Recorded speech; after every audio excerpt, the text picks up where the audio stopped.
I definitely see some new names, so let me introduce myself. I am Yvonne Denome, and I'm the Title I manager and also considered the CARES Act manager working on the reconciliation side. Um, I'm part of the CARES Act grants team, and I know that Sandy Grimes' team indicated that they would not be able to attend today, and the comptroller's office indicated, or the compliance office indicated that they wouldn't be able to attend given the upcoming end of year workshops.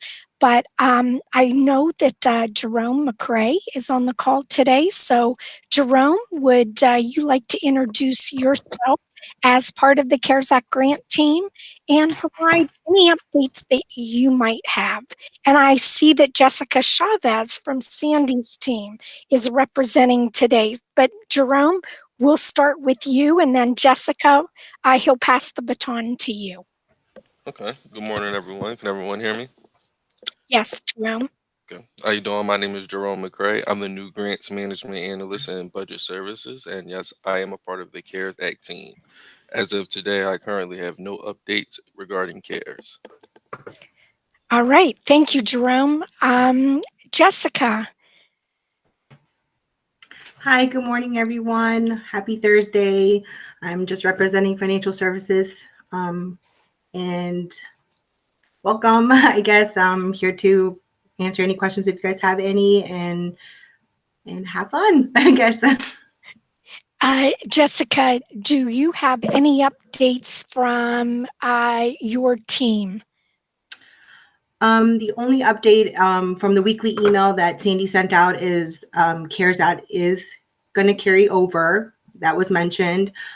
We are recommending to spend the CARES Act, but it is going to carry over. So.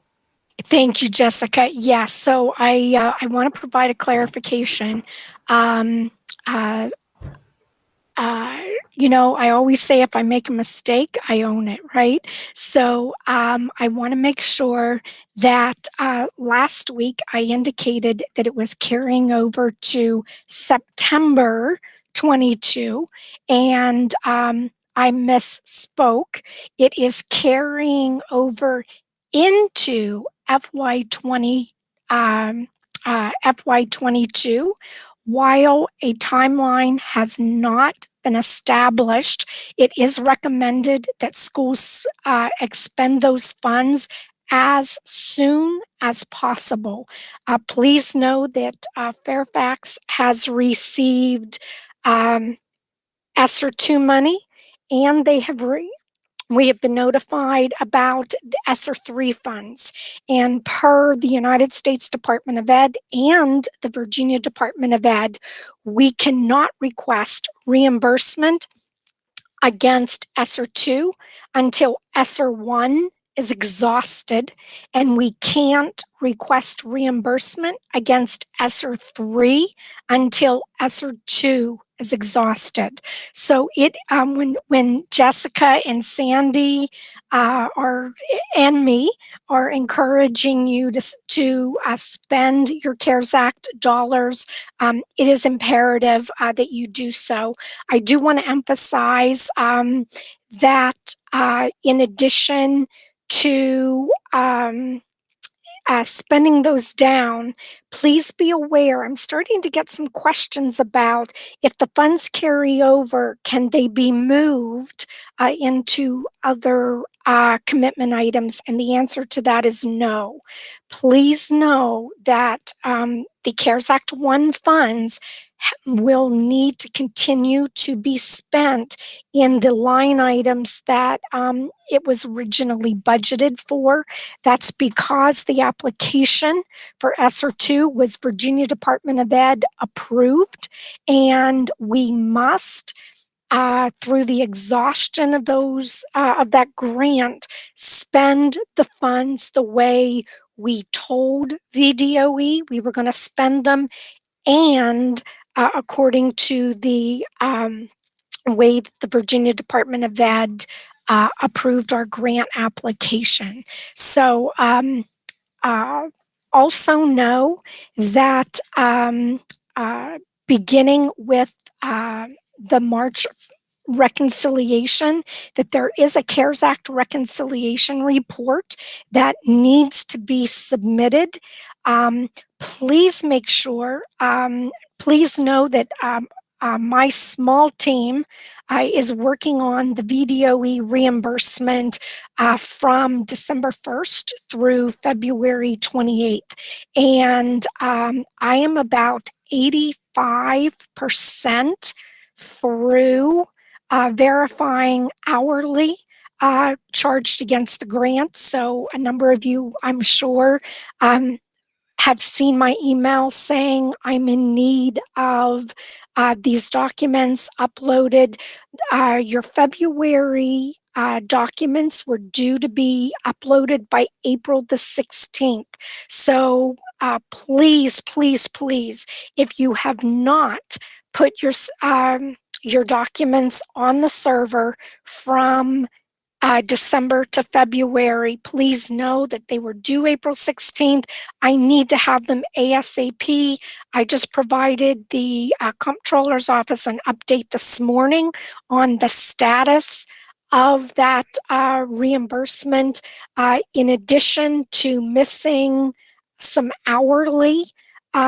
Please know that as far as your PPE purchases, there were there were items that may have been moved from the statistical IO.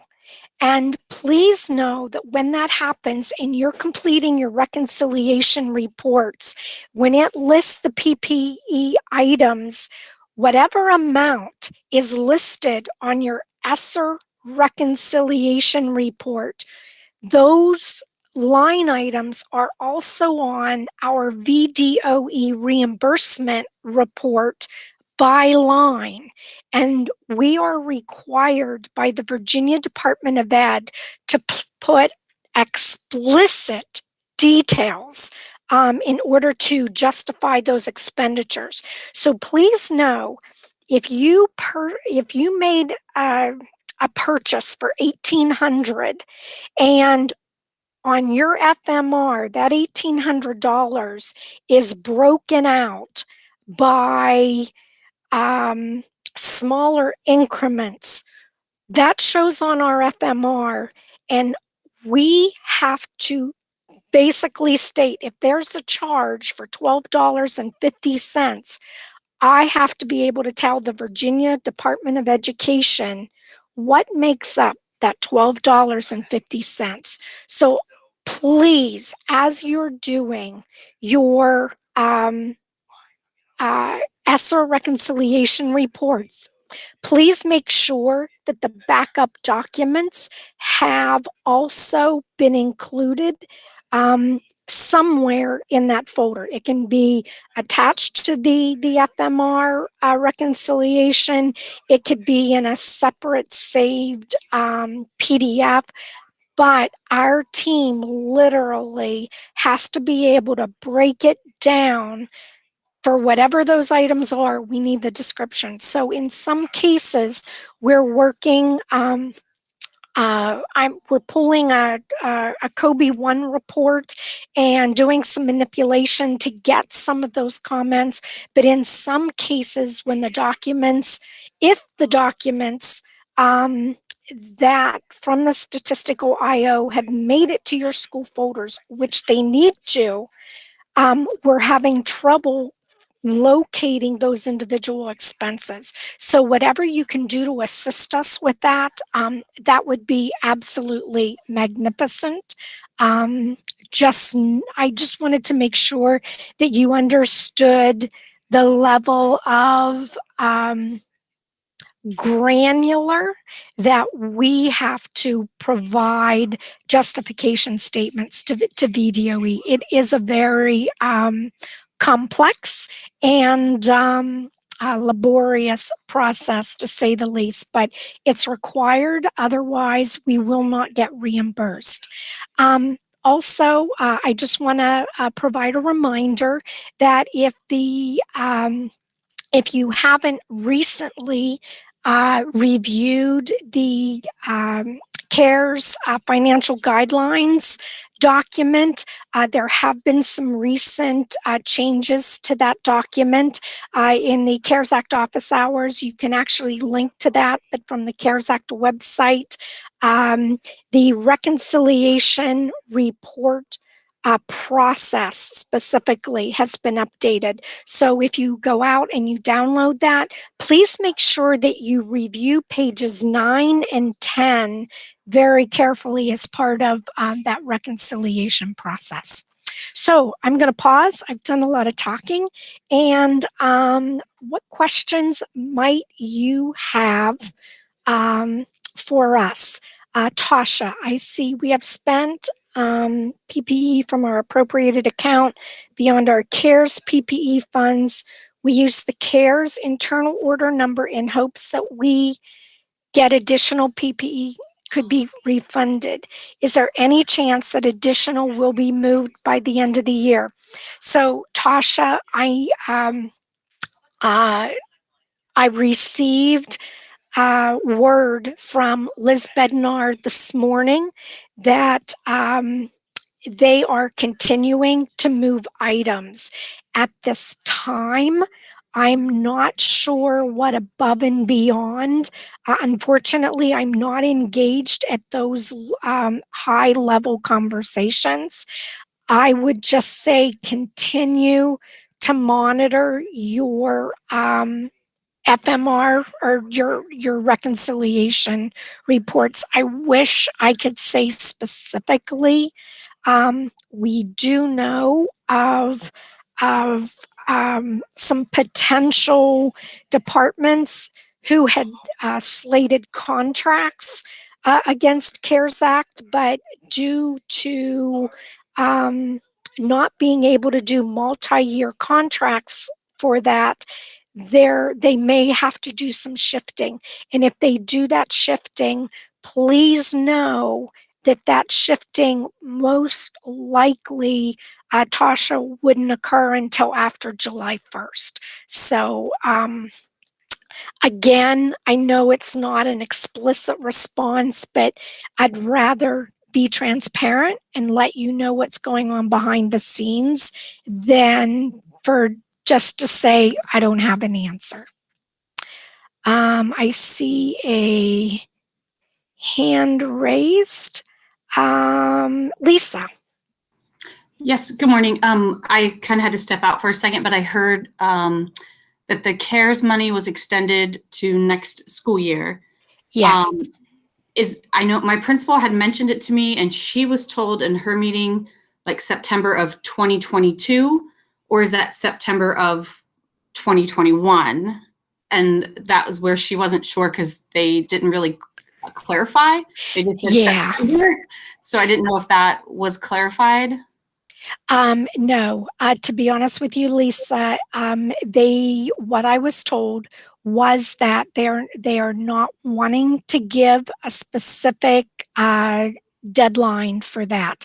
It is carrying into FY 2022, but while we would like for it to be basically what we're being told, yes, it will be part of your carryover money. What we're being told, Lisa, is it's going to carry into the FY 22 school year. Schools are encouraged to expend it as soon as possible. I had initially been told September 21, and then that was rescinded because there was some concerns that it was given that summer school was going to be paid, that wouldn't give schools enough time to spend those dollars. So no timeline, just spend them as soon as possible. What I stated earlier is that Fairfax has now received allocations for ESSER 2, and for ESSER 3. And the VDOE and the United States Department of Ed have issued guidance that school divisions cannot be reimbursed for ESSER 2 expenses until ESSER 1 is exhausted, and they can't be reimbursed for ESSER 3 expenditures until ESSER 2 is exhausted. So we have to spend these funds sequentially. Does that make sense? Yes. So but that is only the CARES technical and the CARES like teaching money. That does not include monitor money, correct? That is correct. So I want to provide clarification that the monitor money is operating, and that money will be swept. It will be removed from your carryover. Okay. All right. Thank you. My pleasure. Felicia. Good morning. I'm gonna ask some questions that probably you all are finance people. I am not. One, the monitor money, where is that kept in budgets? I have a new AA, and the team is taking very good care of him. So I'm trying to figure out like trades and all of that. So where can I find the monitor money? Let me get to the CARES Act the CARES Act document. There was an email sent out that gives the statistical, Jessica, very good. So Jessica put in the chat the index for that. So you would use your school number in place of the 3 X's. And that will help you locate those funds. Keep in mind, again, those funds are operating, they're not federal, and they will not carry over. And it's my understanding schools will not receive monitoring funds next school year, given we are returning to 5 days of in-person instruction, with the exception of students who have applied for a virtual school and special consideration. Okay. Does that help, Felicia? It does. And what money can I use for summer school? Technical and hourly, right? So your summer school, there is an application process that is actually being funded by the division. And there is an infogram. I want to say the infogram was released 2 weeks ago about summer learning. And it is for teacher, it's for IAs, and then admin hourly as well. So I'm going to refer you to the info actiongram to that to get those specific details. Thank you. And what I will say is that summer school is being funded utilizing ESSER 2 funding, right? So that will be federal funding. There'll be contracts issued. Yes. They're also offering stipends Yes. for teachers and non-exempt employees who work summer school. So all those details are in that info actiongram.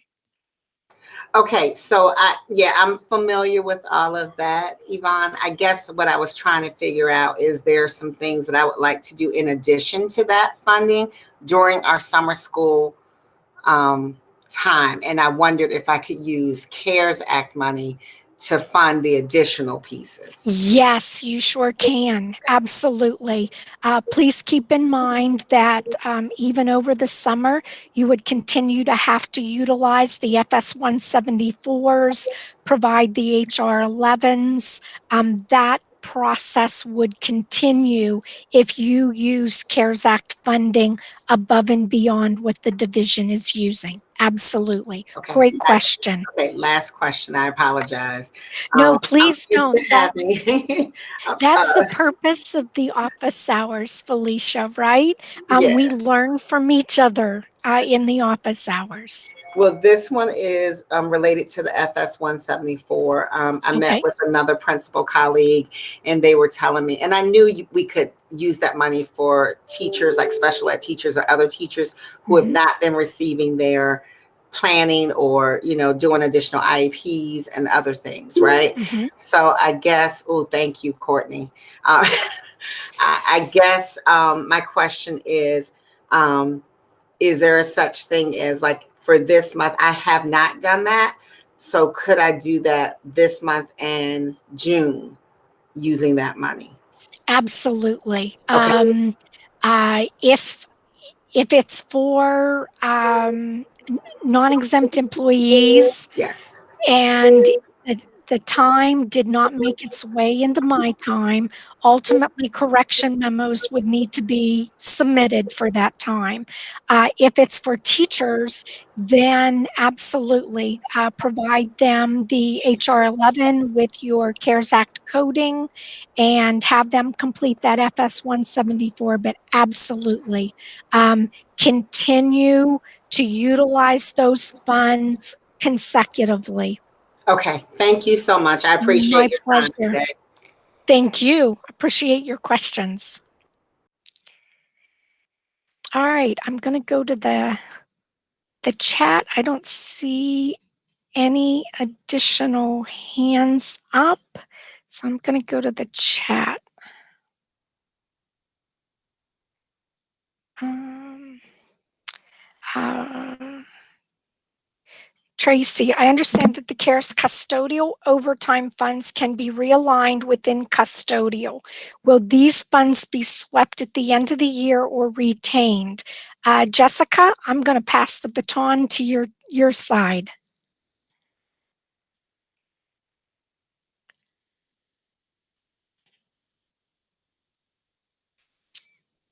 Is Jessica still? Sorry. I was There you are. I was trying to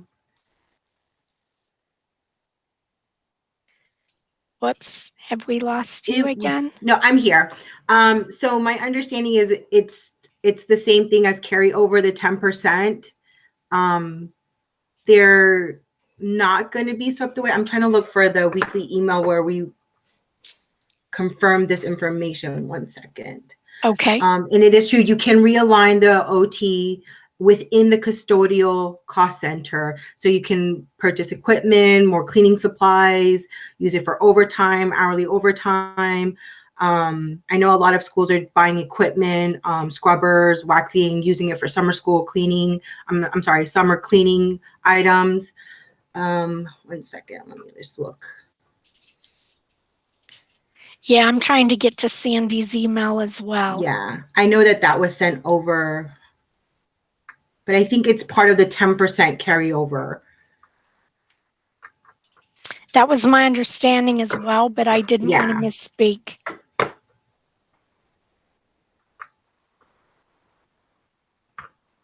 Yeah, in her April 13th email, it says FY 2021 carry forward balance report is available.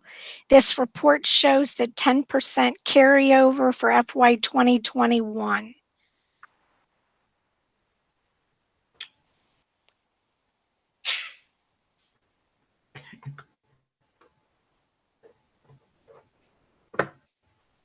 Oh, just messed up.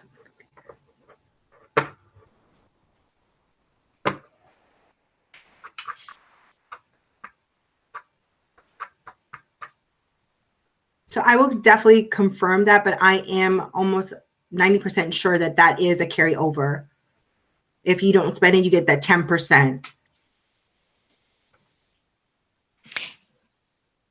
Yeah, that was my thinking too, because I want to say we had that in the office out. That was a question 2 weeks ago, and I remember Sandy saying something about custodial and being held to that 10%. So, Jessica, what we'll do is put a hold on that question in the CARES Act office hours. And once you confirm that, if you just want to go in and add that update, that would be great.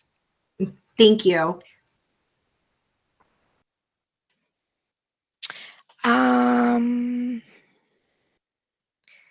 Thank you, Courtney, for providing the cheat sheet. Elise, can we use hourly teacher funds for hourly IA? Elise, unfortunately, you cannot. Hourly teacher funds have to be utilized for licensed staff only. We have actually had some cases where there were some IAs charged to that, and journal entries had to be completed. So I wish I could say yes on that one, but unfortunately I cannot.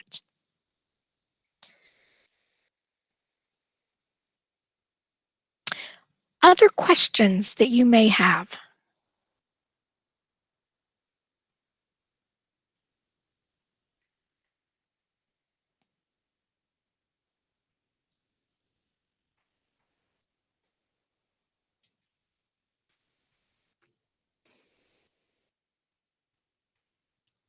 Elise?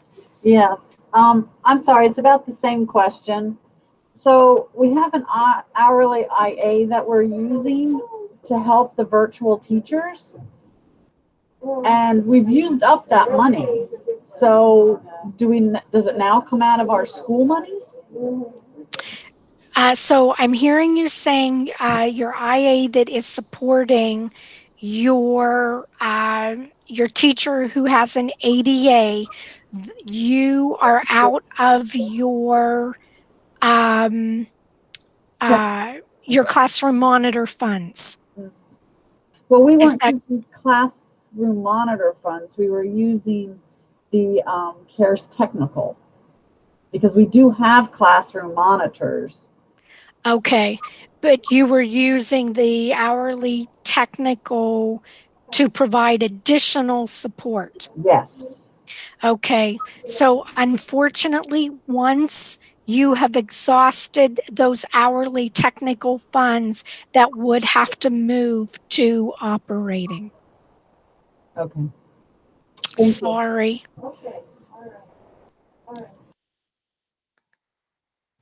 Yvonne, I just put in the chat. So I have confirmed that the custodial OT will not be swept, like the monitor funds. It won't be swept. It will carry over at the 10%.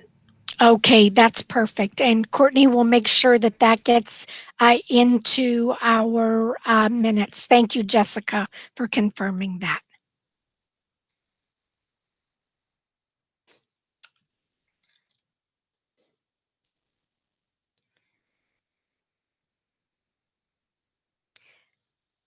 Great questions today.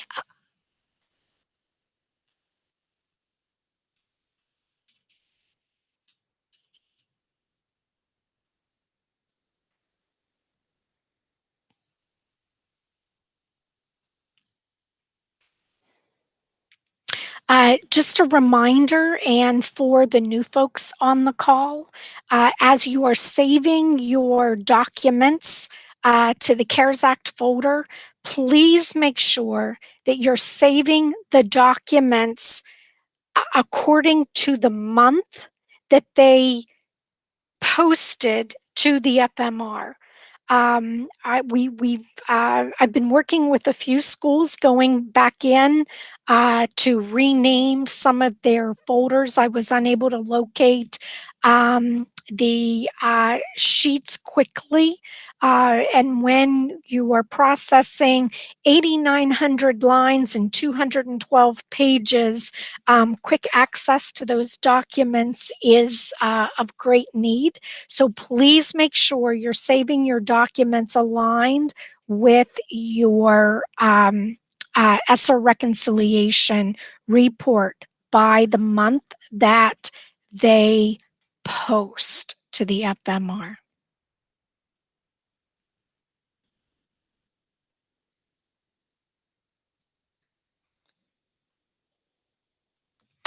Elise, good question. When should you expect to see the funds we're spending on your FMR or your ESSA report? So your hourly funds are dependent upon the payroll period of your employees being paid, right? So we know that biweekly employees are going to charge within 2 weeks at the absolute latest, within a month. We know that teachers, given the once a month pay period, what I have run across is in some cases they charge the next month, but we have had a few cases where it's actually been 2 months. Most of the cases are within a month. If you haven't seen any charges, that is problematic. I would work with your time and attendance person to review those time and attendance reports to find out where that time is being charged. At the absolute latest, it would be 2 months. And I'll also say that that 2 month time frame is usually when correction memos are being submitted for the employees. The other thing is, if you're not seeing that on your reconciliation reports, reach out to your financial analyst. I know that there have been a few cases where an adjustment had to be made to a school's FMR report. So I would check your time and attendance report. I would also reach out to your financial analyst about confirming that your ESSER your ESSER reconciliation report is accurately pulling. Jessica, might you have anything to contribute to that? I was just going to piggyback on what you mentioned, because we have seen a couple of schools where they've hit different schools, and we'd have to just do a journal entry, initiate a journal entry so it hits the correct school. So if that happens, you just have to work with the other AA or FT to initiate the JE to correct that charge, that expense. Absolutely. Yeah, that's if you haven't seen the charge yet, especially within that 1 month window, then something is not right. Thanks for confirming that, Jessica. The other thing I want to give folks a heads up about, in reconciling the September through February FMR, there were a number of schools that there were some charges with retirement and benefits. And so we had to also work through those complexities. Please know that when you have those types of charges to your FMR, that a JE, please reach out to HR time and attendance and work with them to understand why they charge, because JEs would need to be completed for that. Also, if you have any non-exempt employees who have overtime that charges against CARES Act, please know that that overtime has to be reclassed to hourly technical. The VDOE did not approve overtime as a line item within the application. It has to be moved or reflected within the hourly technical. So if you have any of those scenarios, that is important as well.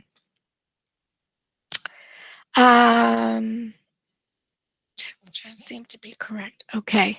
Yeah, Elise, I definitely reach out to your analyst on that. I think there is a glitch in how that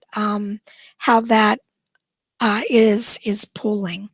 Martha, when submitted hours using HR 11, be sure that the correct index and subobject codes were correct. In the past, someone found that it didn't hit the CARES because the index and subobject codes were incorrect. Yes, please make sure. We know that we have different teachers performing different work, right? And I'm going to use special education as my example. So some schools, special education teachers are charging against CARES, but in addition to that, because of due process, because of recovery, they are also charging to the departmental CARES Act allocations. And so in that case, please know that the FS 174 also in those cases would have to be broken down so that the FS 174 reflects not only the CARES hours for intervention or scheduling, but for the recovery that is funded by the special education department, that time would also need to be reflected and broken out separately. And so that employee should actually have two separate HR 11s. They would have an HR 11 with the code for the department, and then they would have an HR 11 with your school index and subobject. So Martha, thank you for that reminder. Very important.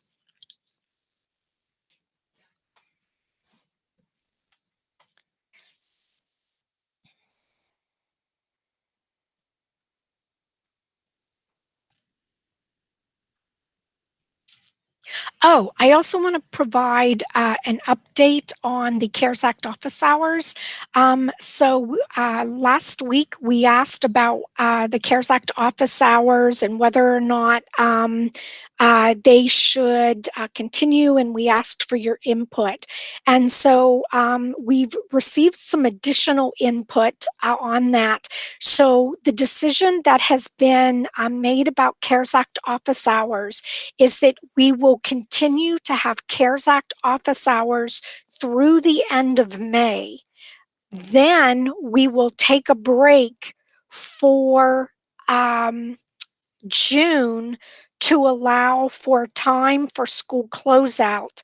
And we will reassess at the end of June to determine whether CARES Act office hours will begin the beginning of July or will resume the beginning of August. So we hope that break in June affords you some opportunity for closeout. That doesn't mean that you can't continue to reach out to us, but I just wanted to provide that update as well, that June was going to be a very busy month, and folks thought that it would be okay to pause for the office hours during that time. So thank you for your feedback, and I'm glad that you continue to find these of great value.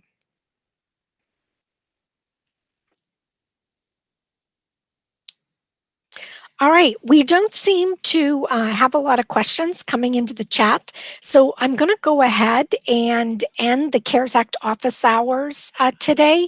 I will remain on the call until 11 o'clock in case folks have some additional questions at the end. Jessica, are you free to stay on until 11? Yes, I am. Oh, okay, excellent. Thank you so much. Thank you, Of course. everyone. Have a great day and a great rest of the week.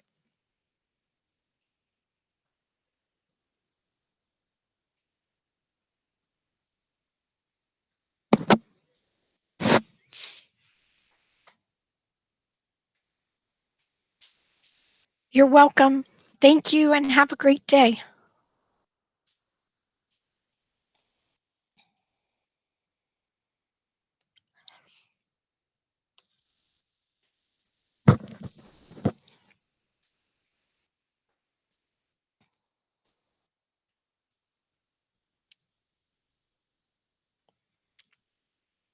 Thank you guys. Appreciate your help.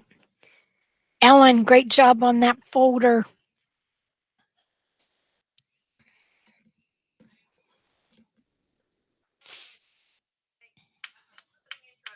We have a question in the chat. Oh, thank you, Lisa. Kathleen, just wanted to confirm what I thought you said. If I see Social Security posted to my FMR, that should not be there. Actually, Kathleen, it should be there. It is retirement, it's VRS, and overtime, any fringe that is would be for salary or non-exempt employees, that should not be there. But the FICA, the proportionate share of the FICA for the hourly teacher and hourly technical should be there. Any employee that is paid with federal funds, we are required to ensure that the proportionate share of FICA is also included.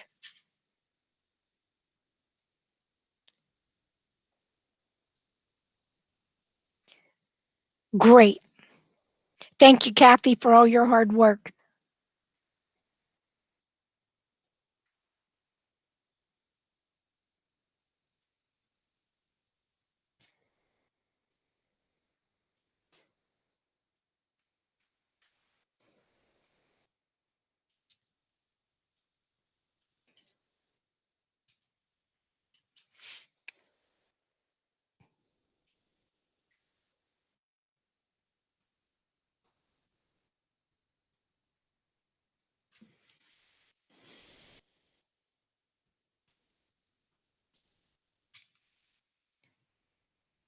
Thank you, Kathy. Have a great rest of your day as well.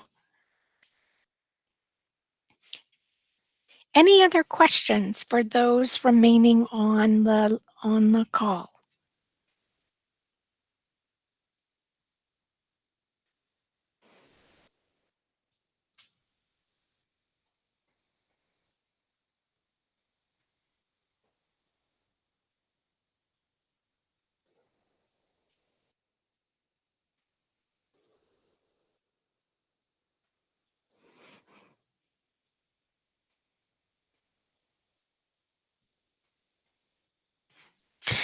Jessica, I'm my thinking on this is that folks have stepped away, so I'm going to go ahead and stop the recording and just go ahead and end the Okay. meeting.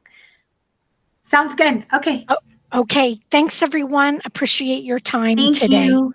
Thank you so much, Yvonne. I appreciate it. No, appreciate you making it a priority, Jessica. I know how busy your team is.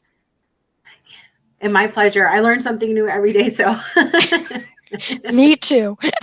yeah. Have a great one. All right, thank you. You too. Bye-bye.